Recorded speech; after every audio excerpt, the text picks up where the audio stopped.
Talking about rising rates, obviously that's causing some issues for a lot of companies.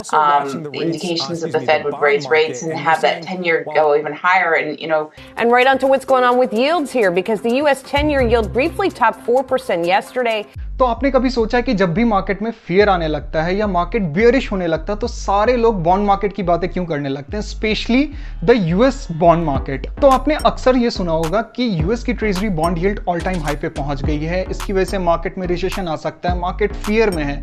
तो ये bond yield आखिर होता क्या है और ये कैसे इफेक्ट करती है हमारे स्टॉक मार्केट को। तो बेसिक से स्टार्ट करते हैं। बॉन्ड्स या ट्रेजरी बॉन्ड्स एक डेथ इंस्ट्रूमेंट होता है जहां पे इन्वेस्टर्स गवर्नमेंट सिक्योरिटीज या प्राइवेट कॉर्पोरेशंस की सिक्योरिटीज में इन्वेस्ट करते हैं, जो कि एक फिक्स्ड इंटरेस्ट के साथ आती है और एक मैच्योरिटी पीरियड टाइम पीरियड के साथ इशू किया जाता है। तो जब भी गवर्नमेंट या कॉर्पोरेट को एक एक्स्ट्रा मनी रेज करने की जरूरत पड़ती है तो वो पब्लिक के पास आती है फॉर अ लोन, एंड उस लोन के बदले वो एक फिक्स्ड इंटरेस्ट ऑफर करती है और इसी प्रोसेस को ऑथराइज्ड या गारंटीड करने के लिए वो पैसों के बदले बॉन्ड्स इशू करती है और इसी बॉन्ड्स को हम लोग डेथ इंस्ट्रूमेंट कहते हैं। तो चलिए इसको एक एग्जांपल के टर्म्स में समझते हैं। तो let's take an example of Bharat bond, जो कि एक गवर्नमेंट सिक्योरिटी बॉन्ड है।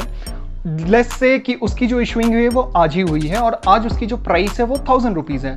तो 1000 रुपीज उसकी हो जाएगी फेस वैल्यू, एंड उस बॉन्ड की जो इंटरेस्ट रेट है वो ऑफर हो रही है 7% और मैच्योरिटी पीरियड है सपोज 5 इयर्स। तो हर साल जो आपको इंटरेस्ट मिलेगा वो मिलेगा 70 रुपीज और यही 70 रुपीज कहलाती है कूपन रेट्स। और जब भी बॉन्ड को इशू किया जाता है तो वो इशूइंग के बाद सेकेंडरी मार्केट में लिस्ट होती है जस्ट लाइक एन आईपीओ। मतलब यही है कि अगर आपको अपना बॉन्ड मैच्योरिटी पीरियड से पहले सेल करना है तो आप सेकेंडरी मार्केट में बॉन्ड के करंट प्राइस पर जाके आप उसको सेल आउट कर सकते हो। और बॉन्ड की जो करंट प्राइस है वो मेजरली डिपेंड करती है इंटरेस्ट रेट पे जो कंट्री का उस समय चल रहा होता है। लेट्स टेक एन एग्जांपल कि आपने कोई बॉन्ड खरीदा जिसकी प्राइस अभी फेस वैल्यू 1000 रुपीज है एंड उसका जो इंटरेस्ट रेट है वो 6% है। मतलब एवरी ईयर आपको जो इंटरेस्ट मिलेगा वो 60 रुपीज का इंटरेस्ट रेट मिलेगा। एंड सपोज कि आफ्टर 5 मंथ्स और 1 साल बाद, आज से 1 साल बाद कंट्री में जो इंटरेस्ट रेट है वो हाइक होने शुरू हो जाते हैं। मतलब अगर इंटरेस्ट रेट बढ़ रहा है तो इसका मतलब है जो अदर इन्वेस्टमेंट अपॉर्चुनिटीज हैं उसके भी इंटरेस्ट रेट मुझे ज्यादा मिलेंगे। जस्ट टेक एन एग्जांपल, अगर बैंक डिपॉजिट है, एफडीज हैं, उसमें मुझे इंटरेस्ट रेट ज्यादा मिलेंगे। जो नए बॉन्ड्स इशू होंगे उसमें इंटरेस्ट रेट ज्यादा मिलेंगे। तो यहाँ पे अब ऐसे सिचुएशन में मैं क्या चाहूंगा कि जो मेरे एग्जिस्टिंग बॉन्ड है जो मैंने होल्ड कर रखा है उसे मैं सेल करके वो पैसा जो नए इंटरेस्ट रेट बेहतर जो रिटर्न दे रहे हैं उसमें जाके इन्वेस्ट करूं, राइट। तब ऐसे सिचुएशन में आप क्या करते हो कि आप अपने बॉन्ड्स को सेकेंडरी मार्केट पे करंट प्राइस के हिसाब से आप सेल आउट करते हो और वही पैसा नए इन्वेस्टमेंट अपॉर्चुनिटीज में आप जाके इन्वेस्ट करते हो। और जब सारे इन्वेस्टर्स ऐसा सेम सिनेरियो पे सेम रिएक्शन करना शुरू कर देते हैं तो बॉन्ड की प्राइस नीचे जानी शुरू हो जाती है। Simple demand and supply. तो अगर आपको इतना समझ में आ गया तो अब बात करते हैं कि बॉन्ड यील्ड्स क्या होता है। तो बॉन्ड यील्ड्स निकालने का बहुत ही सिंपल सा फॉर्मूला है। जो बॉन्ड्स की कूपन रेट होती है उसको डिवाइड कर देते हैं उस बॉन्ड के करंट मार्केट प्राइस से। तो सपोज हम लोग भारत बॉन्ड की एग्जांपल ले लेते हैं। तो उसकी जो कूपन रेट थी वो थी 70 रुपीज और उसका जो फेस वैल्यू और एज वेल एज जो बॉन्ड की करंट प्राइस थी वो थी 1000 रुपीज। तो यहां जो बॉन्ड यील्ड हो जाएगा वो हो जाएगा 7%। एंड आफ्टर 2 मंथ्स और 5 मंथ्स बॉन्ड की जो करंट प्राइस है वो डिक्रीज होके 800 रुपीज हो जाती है and coupon rate as it is वो फिक्स्ड होता है, वो चेंज नहीं होता है। तो यहां जो आपका बॉन्ड यील्ड हो जाएगा वो हो जाएगा 8.75%। मतलब bond yield is inversely proportional to the bond price. अगर बॉन्ड यील्ड बढ़ती है तो बॉन्ड प्राइस डिक्रीज होगी और बॉन्ड यील्ड अगर डिक्रीज होती है तो बॉन्ड प्राइस इंक्रीज होगी। एंड बॉन्ड यील्ड ये भी शो करती है कि करंट बॉन्ड प्राइस के हिसाब से इन्वेस्टर को कितना रिटर्न मिल सकता है इन फ्यूचर। मतलब higher the bond yield, higher the interest rate investor will get if they invest the bond at the current price. So you are getting the picture, right. तो अब बात करते हैं कि why everyone talks about the bond market when they discuss the economy.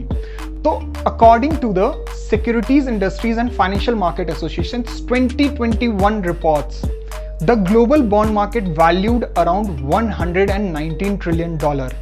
$119 trillion.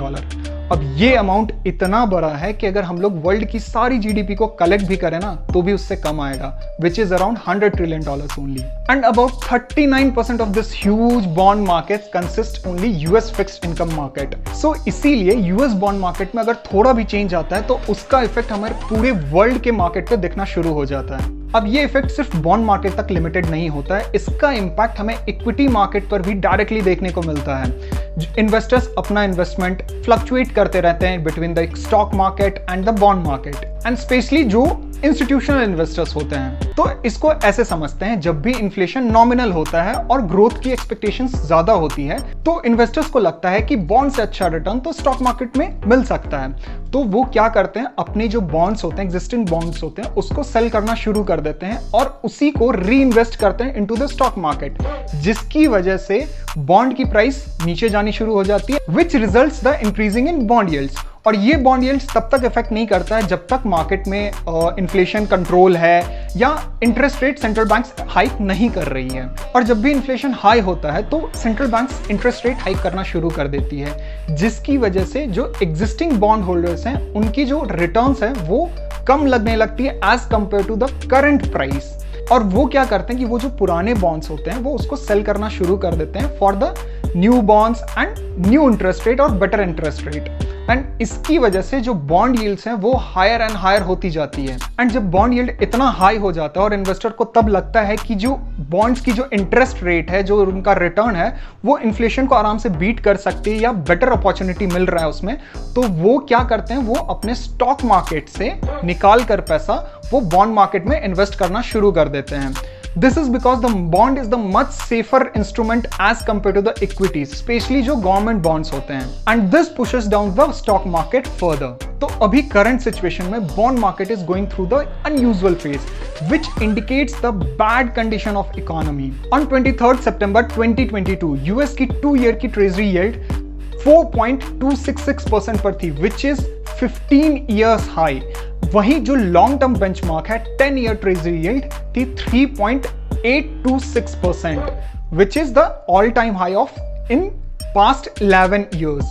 अब यहां जो shorter term bond है वो हायर रिटर्न दे रही है as compare to the long term जो बॉन्ड्स हैं उसके, और इसी सिचुएशन को हम लोग कहते हैं यील्ड कर्व इन्वर्जन। अब ये यील्ड कर्व इन्वर्जन जो है वो शो करती है कि जो इन्वेस्टर्स हैं वो अपना पैसा शॉर्ट टर्म से उठाकर लॉन्ग टर्म में मूव कर रहे हैं। इन शॉर्ट ये इन्वर्जन ये शो कर रही है कि जो इन्वेस्टर्स हैं वो फ्यूचर को लेके काफी पेसिमिस्टिक हैं, ग्रोथ की जो एक्सपेक्टेशंस है वो काफी लो है, एंड रिसेशन के जो चांसेस है वो ज्यादा हैं। ऐसे में investors just want to move their money from high riskier place to less riskier place, और इसी वजह से investors are pulling out their money from the stock market, और अगर फर्दर सिचुएशंस कंट्रोल में नहीं आती है तो they will keep doing that the same thing.